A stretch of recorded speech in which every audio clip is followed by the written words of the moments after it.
గౌరవ శాసనసభ్యులు హరీష్ రావు గారు వారు కోర్టులో వాద్యం వేశారు అధ్యక్ష. నేను నిజంగా చెప్తా ఉన్నా, వారి ఈరోజు వారి ఆర్గ్యుమెంట్స్ వింటా ఉంటే సుప్రీంకోర్టు అడ్వకేట్కి సంబంధించి వారి పాప సీనియర్ కౌన్సిల్ని హైర్ చేసి తీసుకొచ్చారు అధ్యక్ష. వారే స్వయాన పోయి వాదిస్తే బాగుంటుండే. అన్ని మీ వాద్యానికి సంబంధించి అన్ని అంశాలు కూడా రేపు హైకోర్టు ముందట ఉంది అధ్యక్ష. హైకోర్టు ముందట మీరు ఇవన్నీ అంశాలు కూడా మీరు పెట్టిండ్రు. మీ అఫిడవిట్లో అన్ని అంశాలు కూడా పెట్టడం జరిగింది. రాజకీయ కక్షము కాకుండా ప్రజాస్వామికంగా ముందుకు పోవాలని, పారదర్శకంగా ఉండాలనే ఉద్దేశంతోనే మేము ఒకసారి విజిలెన్స్ కమిషన్ దాంట్లో పాటు ఈరోజు మరి ఎంక్వైరీకి సంబంధించిన కమిషన్ ఆఫ్ ఎంక్వైరీ యాక్ట్ ప్రకారం ఎంక్వైరీ వేయటం జరిగింది అధ్యక్ష. ఎవరి పరంగా రాజకీయంగా మేము పూర్తి స్థాయిలో కక్ష సాధించాలనే ఉద్దేశంలో లేము. కానీ వాస్తవాలు తెలిపే ప్రయత్నంలో ఇంతకుముందే ఉత్తమ్ కుమార్ రెడ్డి గారు చెప్పారు, వాస్తవాలు ప్రజలకు తెలిసే కార్యచరణ తీసుకుంటాం అధ్యక్ష. దయచేసి దాన్ని రిస్ట్రిక్ట్ చేసి ఇది కాదు అని చెప్పండి. కానీ ఎప్పుడో షా కమిషన్కు సంబంధించి లేకుంటే ఇతర కమిషన్లకు సంబంధించిన అంశం కాదు. ఆ రోజు రాజకీయ కక్షతోని ఆనాటి ప్రభుత్వాలు చేస్తే ఈరోజు మేము ఆ విధంగా చేపట్టలేదు. చేపడితే 2 సంవత్సరాలు ఎందుకు అధ్యక్ష? ఎందుకంత 2 సంవత్సరాలు? వాహ్, ఏం చెప్తే శ్రీధర్ అన్న, డబుల్ స్టాండర్డ్స్ అంటే ఇది కాంగ్రెస్ పార్టీకి మీకే వస్తుంది శ్రీధర్ బాబు గారు. అంటే ఇందిరాగాంధీ గారి మీద ఆనాడు షా కమిషన్ వేస్తే కాంగ్రెస్ పార్టీ దేశమంతా గగ్గోలు చేయొచ్చు, ధర్నాలు చేయొచ్చు, షా కమిషన్ వ్యతిరేకిస్తూ ర్యాలీలు తీయచ్చు. ఆ రోజు షాను మీరు ఏ రకంగా దిక్తారో మొత్తం కటింగ్స్ ఉన్నాయి, చదువుమంటే చదువుతా, మొత్తం తెచ్చిన. కానీ టైం లేదని నేను పోవట్లేదు. ఆ రోజు షా కమిషన్ ప్రణబ్ ముఖర్జీ గారి మీద, ఇందిరాగాంధీ గారి మీద వేస్తే దేశం మొత్తం కాంగ్రెస్ నాయకులు ఏమేమి మాట్లాడినరో, సుప్రీంకోర్టు ప్రధాన న్యాయమూర్తిని ఏ రకంగా దుర్భాషలాడారో చదవమంటే చదివి వినిపిస్తారు.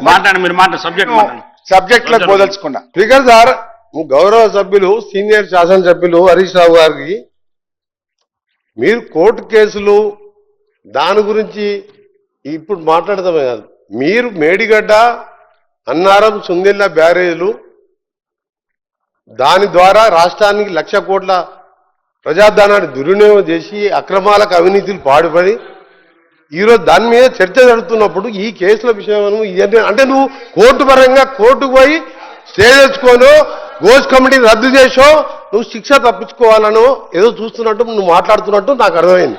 నేను ఒకటే రిక్వెస్ట్ చేస్తున్నా, మీరు మేడిగడ్డ ఇవన్నీ అక్కడ ఎక్స్పర్ట్ చెప్పిన దానికి కాదని తుమ్మిడిగడ్డ దగ్గర మొదలుపెట్టిన ప్రాజెక్టు ఎప్పుడో కంప్లీట్ అయ్యే ప్రాజెక్ట్ అది కాంగ్రెస్ గవర్నమెంట్లో మొదలుపెట్టి ఇప్పటి వరకల్లా చేవెళ్ళ వరకు నీళ్ళు వచ్చి పచ్చగా పారి ప్రాజెక్ట్ అది. ఆ దాన్ని ఆపి మీరు కమిషన్ల కోసం కిందికి పోయి 3 లిఫ్టులు తీసుకొచ్చి మళ్ళీ కిందికి నీళ్ళు వదిలిపెట్టాలి. నేను ఒకటి చెప్తున్నా ఎగ్జాంపుల్, నాకు పొరపాటు గ్రహపాఠం మరొక్కసారి ఇట్లా ఈ టీఆర్ఎస్ గవర్నమెంట్ వస్తే కింద పోలవరం దాకా 3 లిఫ్ట్ పెట్టి మళ్ళీ 1,00,000 కోట్లు దోసుకుంటుండే వీళ్ళు. నేను ఒకటే అడుగుతున్నా, ఒకటే మీరు క్లియర్గా ఈ సబ్జెక్ట్ మీద రండి. అది రేపు వచ్చినప్పుడు మళ్ళీ రేపు సెషన్లను ఈ గోస్ కమిటీలు ఏ కేసులు జరిగినాయి, 1975 ఏం జరిగినాయి అవన్నీ తర్వాత మాట్లాడదాం. ఇప్పుడు దీంట్లో అవినీతి జరిగింది, మేడిగడ్డ కుంగిందా లేదా, అది ఎన్డీఎస్ఏ రిపోర్ట్ ఏమిచ్చింది, ఈ మిగిలిన రెండింటికి కూడా మేము గ్యారెంటీ ఇవ్వలేము, ఇప్పుడు పోతే తెలియలేము అని క్లియర్ కట్ ఎన్డీఎస్ఏ రిపోర్ట్ ఉంది.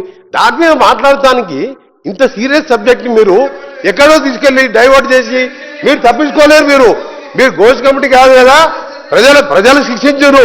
ఎన్నికల ముందు జరిగిన దాన్ని కానీ కాళేశ్వరం చేసిన అక్రమాల మీద ప్రజలు ఆల్రెడీ శిక్షించును, మీరు అనుభవిస్తున్నారు. అప్లపాలు చేసిండ్రు, రాష్ట్రాన్ని అప్లపాలు చేసి మీరు శిక్ష అనుభవిస్తున్నప్పుడే శిక్ష మీకు లోపల అనుభవిస్తున్నారు. కదా కొత్త రాష్ట్రాన్ని అప్లపాలు చేసి మీరు శిక్ష అనుభవిస్తున్నారు. మీరు దాని మీద మాట్లాడమని హరీష్ రావు గారు రిక్వెస్ట్ చేస్తున్నాను. కోర్టు కేసు గురించి మాట్లాడొద్దు అంటున్నారు. మరి కోర్టుకు ఇందిరాగాంధీ గారు ఎందుకు పోయినరు, ప్రణబ్ ముఖర్జీ గారు ఎందుకు పోయినరు? సో ఎవరైనా తన సహజ న్యాయాన్ని పాటించినప్పుడు, తన హక్కులకు భంగం వాటిల్లినప్పుడు వెళ్ళేటువంటి అవకాశం ఎవరికైనా ఉంటుంది అధ్యక్ష. అండ్ ఉత్తమ్ గారు కూడా మాట్లాడుతూ కోర్టుకు మీరు వెళ్ళినప్పుడు అసెంబ్లీలో చర్చించొద్దని కోర్టుకు వెళ్లారని కూడా ఉత్తమ్ కుమార్ రెడ్డి గారు అన్నారు. We never said that. మేము ఈ కేసును ఈ రిపోర్ట్ను క్వాష్ చేయమని వెళ్ళాం తప్ప అసెంబ్లీలో చర్చిద్దామనేటువంటి విషయాన్ని మాట్లాడండి. స్పీకర్ సార్, మీరు వేసిన స్పెసిఫిక్ ఇష్యూ మేమేమో క్యాబినెట్ లో చర్చించి అసెంబ్లీలో చర్చించి వే ఫార్వర్డ్ పోతాం మేమన్నాం. మీరేమన్నారు? అసలు ఇంటరిమ్ స్టే అడిగినరు. శాసనసభలో కూడా శాసనసభలో చర్చ ఉండకూడదు, శాసనసభలో చర్చ ఉండకూడదు అని మీరు ఆ కోర్టులో ప్లే చేసుకున్నారు. ఉత్తమ్ గారు పాపం సరిగా ప్రిపేర్ కానట్టున్నాడు. Let him check the report. మీ అడ్వకేట్ జనరల్ ఫోన్ చేసి తెప్పించుకోండి, నా పిటిషన్ తెప్పించుకొని చదువుకోండి. Come prepared. మీరు చెప్పినవన్నీ కూడా చాలా బద్దాలున్నాయి. I come to you. So గౌరవనీయులు కోమటిరెడ్డి వెంకటరెడ్డి గారు పెద్దలు మాట్లాడుతూ, వెంకన్న మాట్లాడుతూ ఏమన్నాడంటే, హరీష్ రావు గారు మీరు సబ్జెక్ట్ మాట్లాడండి, మాట మార్చొద్దు అన్నారు. మాట మార్చుడు కోమటిరెడ్డి వెంకన్నకు అలవాటు ఉంటుంది తప్ప నాకు ఉండదు. విషయం చెప్పాలి. మీరు అనుమతిస్తే అధ్యక్ష, కోమటిరెడ్డి వెంకటరెడ్డి గారు కాళేశ్వరం ప్రాజెక్ట్ మీద మాట్లాడిన వీడియో తెచ్చాను. ఒక్క నిమిషం ఆ వీడియో చూపిస్తాను. అరే ఇదే వెంకటరెడ్డి గారు, ఈ చరిత్రలో కాళేశ్వరం లాంటి గొప్ప ప్రాజెక్టు లేనే లేదు అని వెంకటరెడ్డి గారు మాట్లాడారు. తెలంగాణ కోసం నేను ఉద్యోగం చేసి రాజీనామా చేసి నిరాదీక్ష చేస్తున్నప్పుడు కేసీఆర్ గారు, ఇదే హరీష్ రావు గారు, మా రామన్న గారు, కేటీఆర్ గారు, ఇతర శాసనం వచ్చి తెలంగాణ గురించి నేను చేసినవన్నీ కూడా చెప్పాను. తెలంగాణ ఎట్లొచ్చింది, కాంగ్రెస్ పార్టీ ఎట్లా ఇచ్చిందో వాళ్ళు కూడా చెప్పారు. సోనియా గాంధీ గారు దేవత ఇదే ఇక్కడ కూర్చొని సోనియా గారు, కేసీఆర్ గారు ముఖ్యమంత్రిగా మొదటి సభలో ఒక మాట అది ఎవరు చెప్పినా చెప్పకపోయినా సోనియా గాంధీ తెలంగాణ దేవత. సోనియా గాంధీ లేకుంటే తెలంగాణ ఎప్పటికీ వచ్చేది కాదని అంతకుముందు 14 మంది వీళ్ళ కుటుంబ సభ్యులు హరీష్ రావు గారిని తీసుకుపోలే. 14 మందులు మా నాయకురాలు సోనియా గాంధీ గారు కలిసి వారి కాళ్ళు మొక్కి మీరు తెలంగాణ దేవత తల్లి అని చెప్పి అన్నది మీరే గారా? అలాంటి వీడియోలు చూపించమంటారు నన్ను. మీరు ఎన్ని మాట్లాడిన తర్వాత సోనియా గాంధీ బలిదేవత అని మాట్లాడింది. అందుకనే వీడియోలు ఎలక్ట్రానిక్ కాదు. మీరు సమయం చేయకుండా ఇప్పటికే 1,00,000 కోట్ల రూపాయలు 6 లక్షల కోట్ల అప్పులు చేసి దాని వడ్డీలకే 6,000 కోట్లు కడుతూ ఈ రాష్ట్రాన్ని ఏ విధంగా ముందుకు తీసుకుపోవాలి, అప్పుడు మేము మొదలుపెట్టిన ప్రాజెక్టులు ఎట్లా పూర్తి చేయాలి, అప్పులు ఎట్లా తీర్పాలి, రాష్ట్రాన్ని తెలంగాణ ఇచ్చిన పార్టీగా మీకంటే మాకు బాధ్యత ఎక్కువది. మీకు బాధ్యత లేదు. మీకు తెలంగాణ రాష్ట్ర సాధనలో మీ పాత్ర లేదు. ఉంటే ఇవాళ కాళేశ్వరంలో కేసీఆర్ గారు ఎందుకు రావు? సార్ మీరు అన్నట్టు నేను వీడియో మీరు అనుమతిస్తే చూపిస్తా అన్న తప్ప నేను చూపించే ప్రయత్నం చేయలే. I seek your permission. Harish Rao గారు హద్దు దాటుతున్నాడు. మీరు లిమిట్ లో ఉండండి.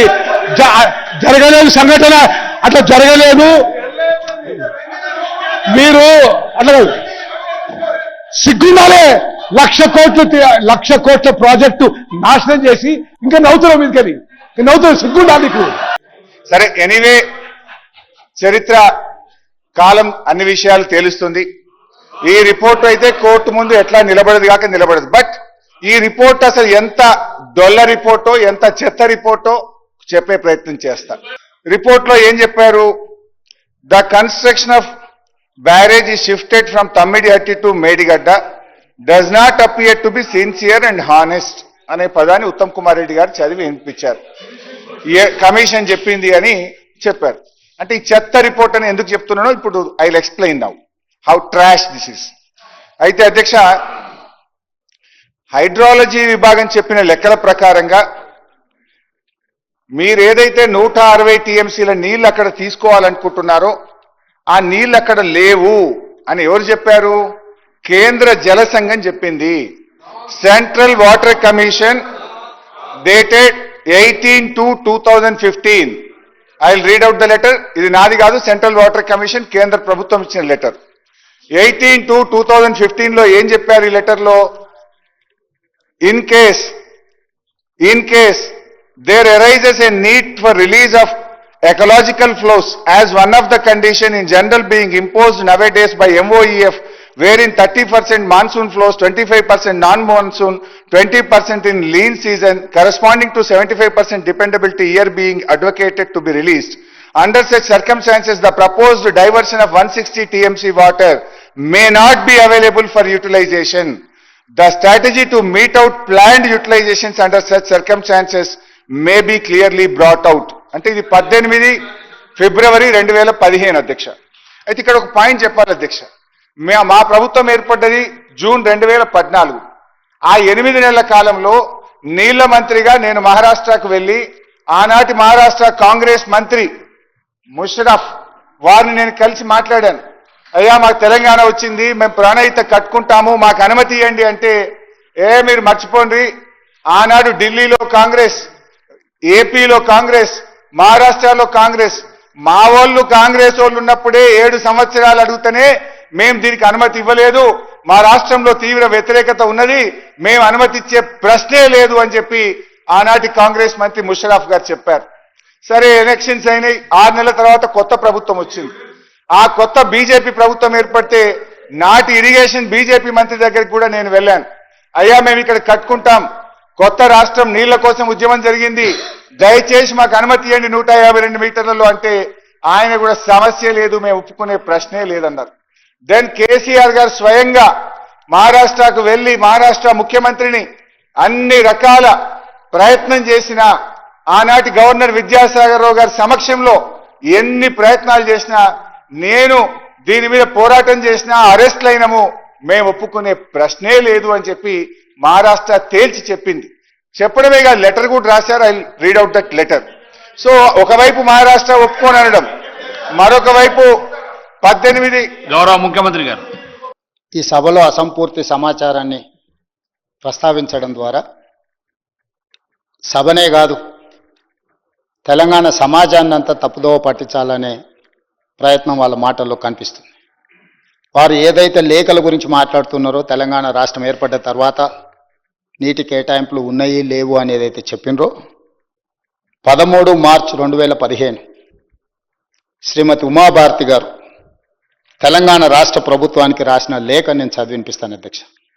స్పష్టంగా ప్రాణహిత చేవెళ్లలో నీళ్లు అందుబాటులో ఉన్నాయి, మీకు హైడ్రాలజీ క్లియరెన్స్ ఇచ్చినము, దీని ప్రకారం మీరు ముందుకు వెళ్ళండి అని ఆనాటి జలశక్తి మినిస్టర్ ఉమాభారతి గారు రాసినారు. ఆ లెటర్ని ఆనాటి సాగునీటి పారుదల శాఖ మంత్రి హరీష్ రావు గారు స్వయంగా ఎండార్స్ చేసిన లెటర్ నేను తమరికి చెప్పి వినిపిస్తాను అధ్యక్ష. 13 March 2015 planning aspect status hydrology. The hydrology of the project was cleared on 24/10/2014. 24/10/2014 ఈ డేట్ నాడు మీకు క్లియర్గా హైడ్రాలజీ క్లియరెన్స్ ఉన్నది. Project however project authorities white there letter dated 24/11/2014 have submitted the modified hydrological series for approval. Complaints of the observation of hydrology received on 16/2/2015 and under examination in CWC. వారు ఏదైతే letter refer చేసారో 24/10/2014 ఆ లెటర్లో ఏమున్నది అధ్యక్ష అంటే 24/10/2014 letter. ఈ లెటర్లో అధ్యక్ష the 75% dependable net availability works out as 5,826.41 cumex. That is 205.8 TMC. Attempts may be made to up to series behind 2004. స్పష్టంగా 205 TMCల వాటర్ అందుబాటులో ఉంది, మీరు ఈ ప్రాజెక్టును కట్టుకోండి అని చెప్పి ఉమాభారతి గారు లెటర్ రాస్తే ఈనాటి శాసనసభ్యులు ఆనాటి ఇరిగేషన్ శాఖ మంత్రి హరీష్ రావు గారు దీని మీద ఎండార్స్మెంట్ చేసిండ్రు. CE Pranahita, please study the items and take appropriate action and report submit అని హరీష్ రావు గారు ఎండార్ చేసిన లేఖ ఇది అధ్యక్ష. వీళ్ళు స్పష్టంగా 24/10/2014 నాడే నీటి అందుబాటులో ఉంది, మీకు అనుమతులు ఇవ్వడం జరిగింది, మీ ప్రాజెక్టును నిర్మించుకోండి అని ఉమాభారతి గారు లేఖ రాస్తే వీళ్ళ ఉద్దేశము, వీళ్ళ ఆలోచన, వీళ్ళ తప్పుడు విధానాలు, దోపిడీ చేయాలన్న దురాశ మళ్ళీ తిరిగి మీరు ఉన్నాయా లేవా ఇంకొకసారి మళ్ళీ ఎగ్జామిన్ చేయండి అని చెప్పి వీళ్ళు తిరిగి లేఖ రాసి అక్కడ పోయి కూర్చొని నీళ్లు ఉన్నాయా లేవా అని దాన్ని మళ్ళీ ఒకసారి ఎగ్జామిన్ చేయండి అని ఒక్కసారి మీకు అనుమతి వచ్చి ఒకసారి మీరు ఎమ్మెల్యేగా గెలిచి సభలోకి వచ్చిన తర్వాత సర్టిఫికేట్ తీసుకొని ఇక్కడ ఓట్ చేసినాక మళ్ళీ పోయి ప్రజలు నేను ఎమ్మెల్యే అయినా కాలేదని ఎవరైనా అడుగుతామా అధ్యక్ష స్పష్టంగా కేంద్ర మంత్రి రాసిన లేఖ ఉమాభారతి గారు స్పష్టంగా 205 టీఎంసీ నీరు అందుబాటులో ఉంది, మీకు 24/10/2014 నాడే మీకు అనుమతులు ఇచ్చినము అని ఉమాభారతి గారు లేఖ రాస్తే ఈ లేఖను హరీష్ రావు గారు ఎగ్జామిన్ చేయమని సిఈకి రాసి ఈ లేఖ వివరాలు నీటి కేటాయింపులను వీళ్ళు ఏదైతే కమిటీ అపాయింట్ చేసిండ్రో అధ్యక్ష మన ముఖ్యమంత్రి గారు మసిబూసి మారేడుకాయ చేయడంలో ఆయన సిద్ధహస్తుడు. I appreciate. అయితే ముఖ్యమంత్రి గారు ఉమాభారతి గారి లెటర్ పేజ్ 3 ఓపెన్ చేయండి. I read out. ముఖ్యమంత్రి గారు ఏమన్నాడు? ఉమాభారతి గారు లెటర్ రాసిండ్రు, హరీష్ రావు గారు ఎండార్స్ చేసిండ్రు, నీళ్ళు ఇచ్చేసిండ్రు, అనుమతి వచ్చేసింది అన్నాడు. ఉమాభారతి గారు రాసిన లెటర్ ఇది నా దగ్గర కూడా ఉంది. పేజ్ 1 మీరు చదివిండ్రు, పేజ్ 3 నేను చదువుతా, కొద్దిగా మీరు కూడా చదువుకోండి. పేజ్ 3 పారాగ్రాఫ్ 3 ఉమాభారతి గారు రాసిన లెటర్ ఇది. వారి సంతకం ఉంది, ఎంబ్లం ఉంది. In case there arises a need for release of ecological flows as one of the condition in general being imposed nowadays by MOEF, wherein 30% monsoon flows, 25% non-monsoon, 20% lean season, corresponding to 75% dependable year is being advocated to be released. Under such circumstances, the proposed diversion of 160 TMC of water may not be available for utilizations. The strategy to meet out planned utilizations under such circumstances need to be clarified. Uma Bharti గారు రాసిన మొదటి page ఆ commission మొదటి page చదివింది కానీ 3వ page చదవలేదు కనుకనే ఆ కమిషన్ తప్పుడు రిపోర్ట్ ఇచ్చింది అని చెప్పి నేను చెప్తా ఉన్నా. ఆ ముఖ్యమంత్రి గారు కూడా 3వ పేజీ చదవకుండా మొదటి పేజీ చదివి ఈ సభను తప్పుదో పట్టించినందుకు ముఖ్యమంత్రి గారు క్షమాపణ చెప్పాలని చెప్పి నేను డిమాండ్ చేస్తా ఉన్నా. ఇంకో మాట ముఖ్యమంత్రి గారు ఇంకో మాట అన్నాడు. ఏమన్నాడు? ఎమ్మెల్యే ఎలక్ట్ అయిన తర్వాత మళ్ళొక్కసారి అడుగుతారా అని అన్నాడు. అది కూడా చెప్తా. ఐఎమ్ వెల్ ప్రిపేర్డ్ ముఖ్యమంత్రి గారు, నేను ఉత్తమన లెక్క రాలేదు, డోంట్ వరీ. అధ్యక్ష ఇకపోతే ఏమన్నారు? ఎలక్ట్ అయిన తర్వాత మళ్ళీ అడుగుతారా అన్నారు. అయితే ఆనాడు 24/10/2014 నాడు మనకు సిడబ్ల్యూసీ నుంచి వచ్చిన లెటర్ వారు చెప్పారు. ఆ లెటర్లోనే వాళ్ళు ఏం రాసింది సిడబ్ల్యూసీ మనకు? మీరు 2004 వరకు మాత్రమే వాటర్ సిరీస్ ను పంపారు, అప్డేట్ చేయండి. ఏమన్నారు? The 75% dependable net available works out to be 5821-205 TMC. Attempts may be made to update the series beyond year 2004. 2004 వరకే మీరు నీటి సిరీస్ ను పంపారు, ఇది 2013వ సంవత్సరం. యూ సెండ్ అప్ టు 2013 అని సిడబ్ల్యూసీ మనకు డైరెక్షన్ ఇచ్చింది. దాని మీద 2013 వరకు అప్డేట్ చేస్తూ మనం 24/11 ఒక నెల రోజుల తర్వాత అప్డేటెడ్ సిరీస్ తో సిడబ్ల్యూసీ ఆదేశాల మేరకు వారికి తిరిగి పంపడం జరిగింది. పంపితే దాని మీద సిడబ్ల్యూసీ మళ్ళీ ఏమిచ్చింది అధ్యక్ష? 4/3/2015 ఇది సెంట్రల్ వాటర్ కమిషన్ లెటర్. ఇప్పుడు ఘోష్ గారు కూడా ఈ లెటర్లన్నీ నేను ఘోష్ కమిషన్ సబ్మిట్ చేసిన. ఆయనకు డౌట్ వస్తే సిడబ్ల్యూసీని పిలిచి క్లారిఫికేషన్ అడగాలి కదా. మరి సిడబ్ల్యూసీని ఈ లెటర్ మీరే ఇచ్చిండ్రా, నీళ్లు లేవని ఎందుకు ఇచ్చిండ్రు అని మరి సిడబ్ల్యూసీని కూడా ఘోష్ గారు అడగాలనే వద్దా? ఈ లెటర్ నేను ఘోష్ కమిషన్ కి అందించి రిసీవ్డ్ కాపీ కూడా తెచ్చుకున్నా. That copy is with me. చెప్పిన అబద్ధాన్ని మళ్ళీ చెప్పడానికి ప్రయత్నం చేస్తుండు. ఆనాడు మంత్రిగా పనిచేసిన అని ఈనాడు కూడా వారు మంత్రిగానే భావించి మళ్ళీ ఆ తమ్ముడు సమాచారాన్ని మళ్ళీ తిరిగి పదే చెప్తుండు. 2009లో 2014లో 2 సార్లు నీకు అనుమతులు ఉన్న తర్వాత మళ్ళీ ఎగ్జామిన్ చేయమని రాయాల్సిన అవసరమే లేదు. తెలంగాణ రాష్ట్రం వచ్చిన తర్వాత ఇట్ ఈజ్ క్లియర్.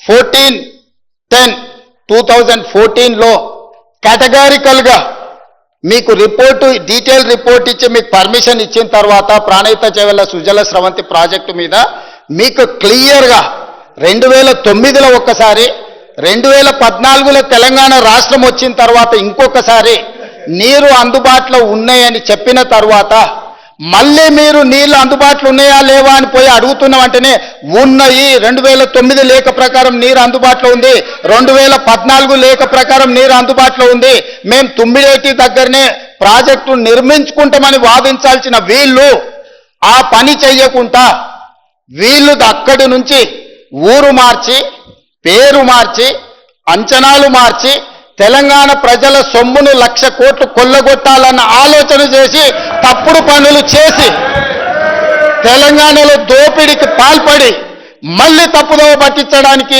ప్రయత్నం చేస్తున్నాడు.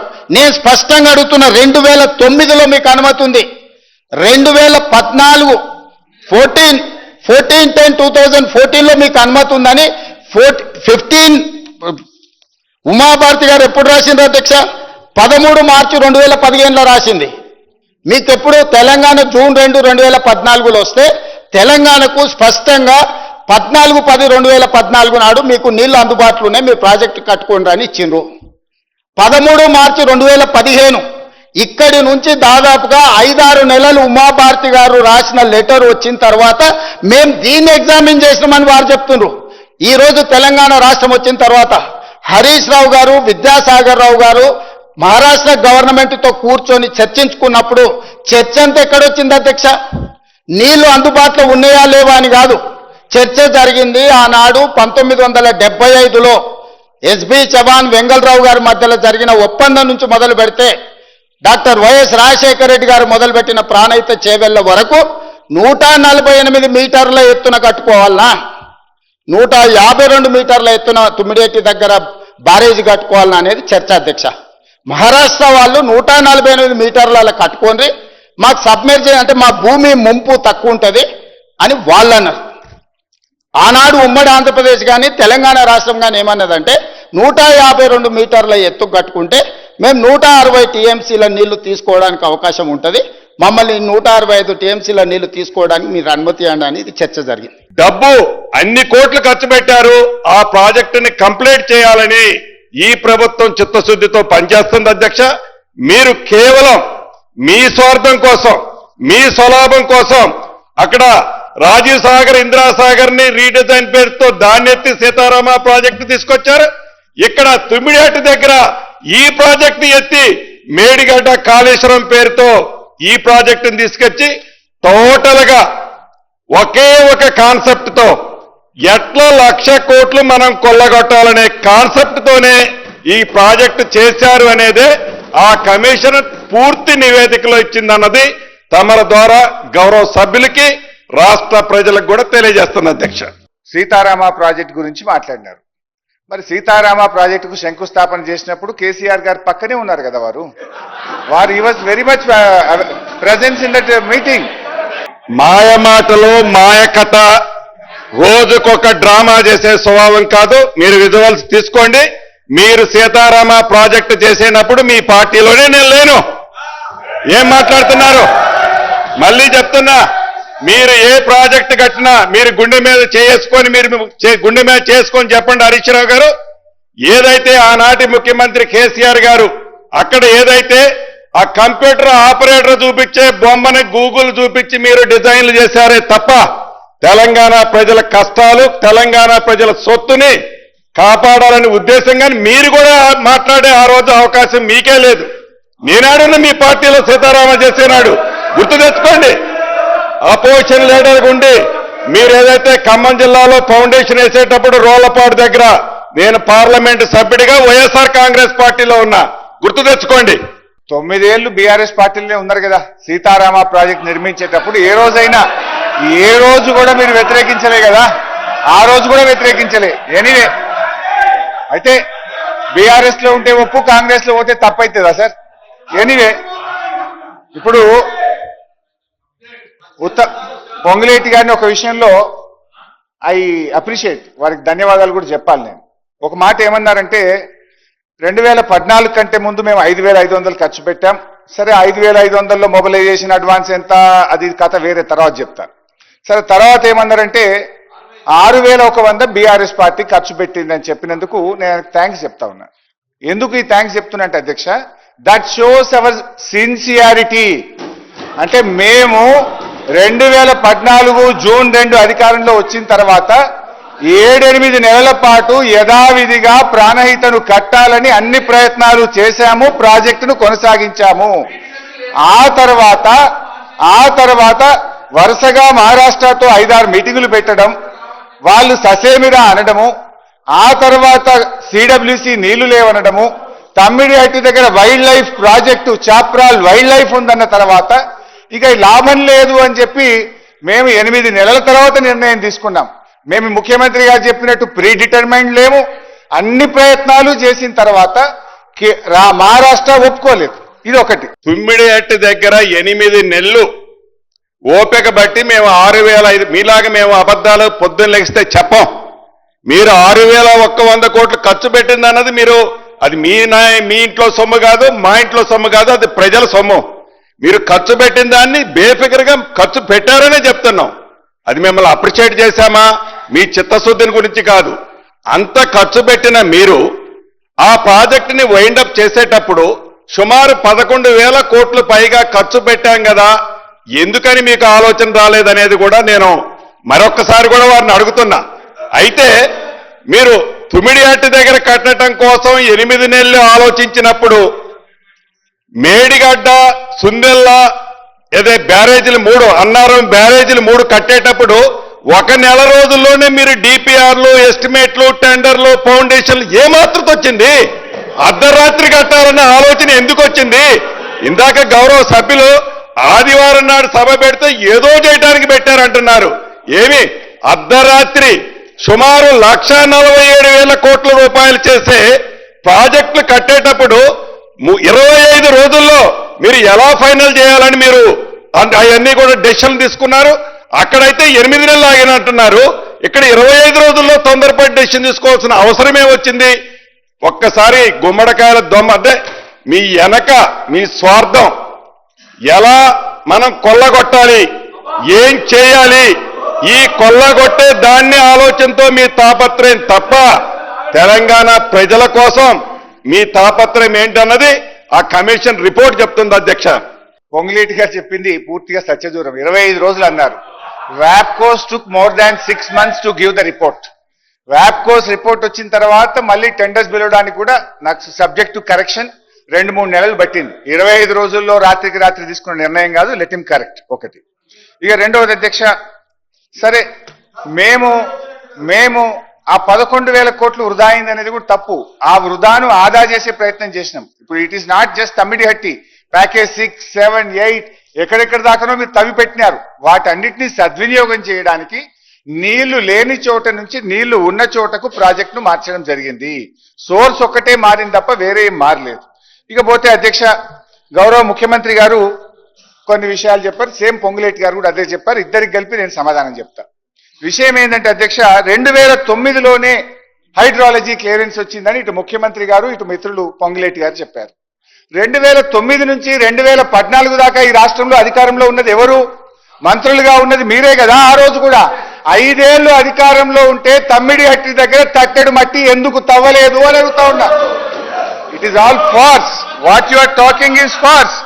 మొత్తము మనమే చేయగలిగిన ఉంటే తెలంగాణ ఎందుకు అడగాల్సి వస్తుండే అధ్యక్ష? ఆంధ్ర వాళ్ళు ముఖ్యమంత్రులు ఉన్నారు కాబట్టి తెలంగాణకు అన్యాయం చేస్తున్నారు కాబట్టి తెలంగాణ రాష్ట్రం కావాలి. ఇట్లా ఉంటే ఇంకా దశాబ్దాల కొద్ది వాయిదాలు పడుతుంది. వాళ్ళు ప్రాజెక్టులు ప్రారంభించిన చిత్తశుద్ధి వాళ్ళ లోపల లోపించిందనే కదా తెలంగాణ రాష్ట్రం తెచ్చుకున్నది. అందుకోసమే కదా ఈరోజు తెలంగాణ రాష్ట్రం వచ్చిన తర్వాత మీరేం చేసిండ్రు?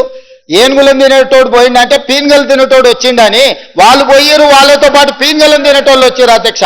నేను హరీష్ రావు గారికి ఇంకా స్పష్టంగా చెప్పదలుచుకున్న అధ్యక్ష, ఇంకా కూడా వారు మొండి వాదన మంకు పట్టు వదులుతలేరు అధ్యక్ష.